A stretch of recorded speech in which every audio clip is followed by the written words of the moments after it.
Were there any things that stood out to you guys, Josh, whether it be prepping the message or delivering the message, or Isaiah in regards to listening to the message? For me, something that stood out was just being in these past two chapters in Luke 4 and Luke 5.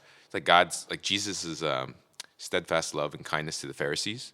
Because, I mean, you see the situation in regards to the leper, you see the situation with the tax collector and how they respond, and yet Jesus is still around and it's like, hey, Pharisees, you guys, obviously you're mad at me, but I'm trying to show you something. Listen, be aware. And it's just like, wow, that's super kind, because I I know in my life and relationships, it's like, you don't get it the first time? Oh, well, live and learn. Like, you can get back to me when you do figure it out, type of thing, and be hard in that way.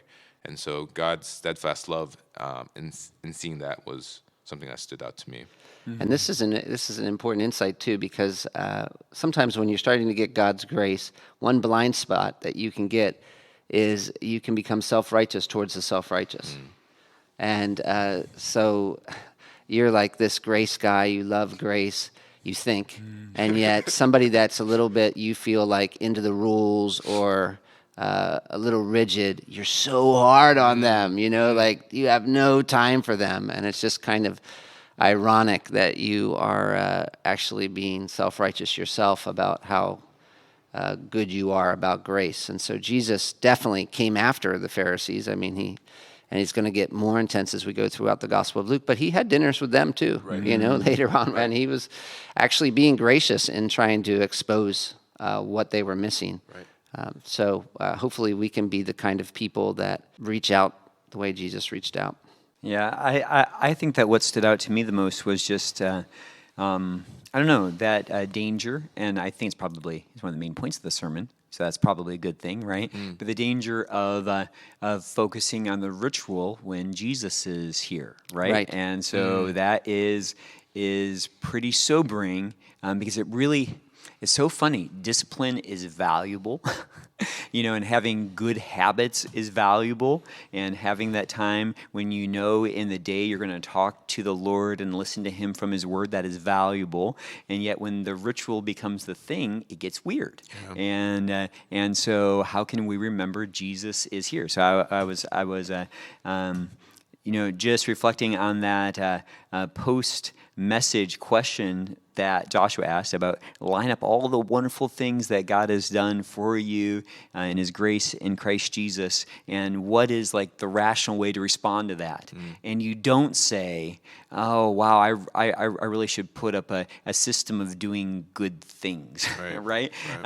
It's just so much more heartfelt. Now that doesn't mean that we still live in this flesh, and we still have to fight, and we still need to cultivate good habits, but focus on Jesus. I don't often say it's a relationship and not a religion. I don't like that at all. This is kind of a neat example of but we have communion with Christ, and so wow.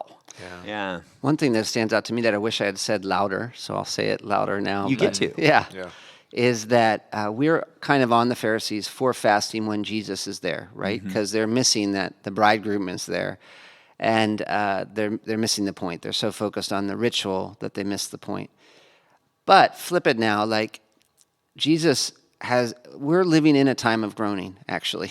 If we think about what time are we in, we're in a time of groaning. This is a time of fasting. And so fasting, even in the Bible, is connected to mourning. So what happens when you go to a funeral of someone you really love? You don't even think about eating. You lose your appetite. And so fasting is not just so much like something you do to make something happen, like some rigid thing. It's more an expression of, I am so consumed with something that I can't eat right now. And so I've struck later just to think of, it's so easy for us to be like, how come the Pharisees didn't know the moment they were living in, like Jesus is there? But I wonder if sometimes we don't know the moment that we're living in, because we're feasting, a lot of us, and expecting to feast all the time. We're expecting to celebrate all the time. And where is the just kind of longing for the return of Christ, and where is the groaning that we're just so consumed with your kingdom come that we don't think about eating. I think that sometimes we're a little delusional, and we've neglected that.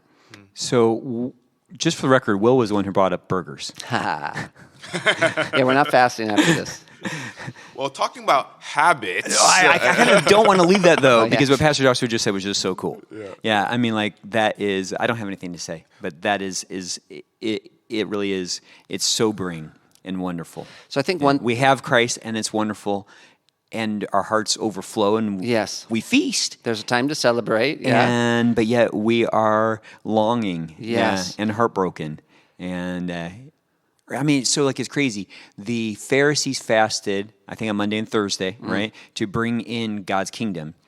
We know the King. We know He loved us and gave Himself for us, and we know we can't bring in His kingdom by fasting. But what about just that natural overflow yeah. of yearning? Yeah, that's what. Where's the unity? I think we need to work on giving thanks more for sure, but we also need to work on lamenting. We live like in the middle, not that thankful, not that mourning about. Yeah. We just kind of live in this bad middle. So like we should be a lot more joyful and grateful than we are.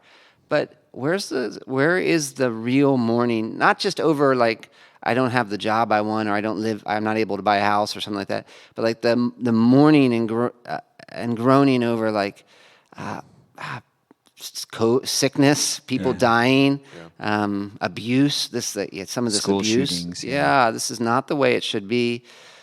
We need to lament, and it needs to actually, get to the point where we're not just penciling in on our calendar, but we are so taken up with the cause of Christ that sometimes we feel it's appropriate not to eat.